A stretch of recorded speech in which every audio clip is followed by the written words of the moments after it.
හැමෝටම සුබ දවසක්. අද මම ඔයාලව එක්කන් යන්නේ අපේ කම්පැනී තිබුණ අන්සෙන් තයිකයි එහෙමත් නැත්නම් ආරක්ෂක සමුළුවට.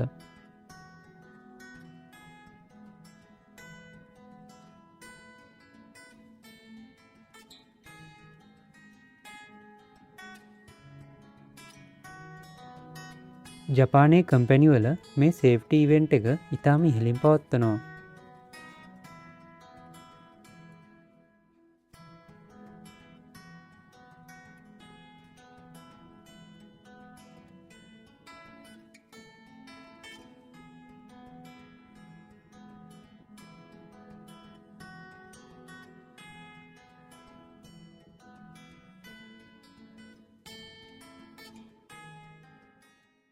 本日は、お忙しい中、ご参加いただきありがとうございます。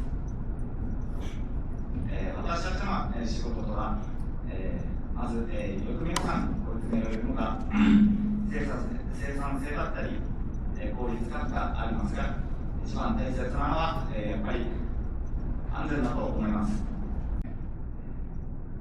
7月26日、WCC 沖縄支店安全大会を開催いたします。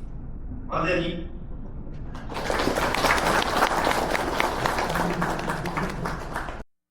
මෙතනදි විස්තර කරන්නේ වැඩ කරද්දී අනතුරු නොවී පරිස්සම් වෙන්නේ කොහොමද කියලා. පහුගිය කාලයේ සිදුවන අනතුරු ගැනත් ඉදිරියට හැමෝම සේෆ්ටි රූල් හරියට ෆලෝ කරන්නේ කොහොමද කියන එක ගැනත් දැනුවත් කිරීමක් කරා.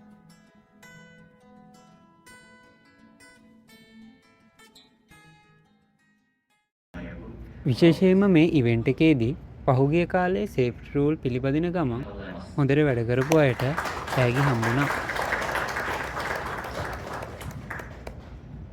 受賞者の皆様、大変おめでとうございました。盛大な拍手をお願いいたします。消灯した場合は使用を中止してください。はい、書類お願いします。今紹介したのがですね、熱中症対策ウォッチのカナリアっていう商品になります。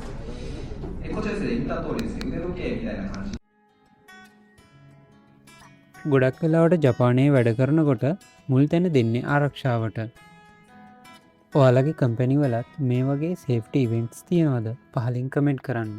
එහෙනම් ඊළඟ බ්ලොග් එකකින් හමු වෙමු.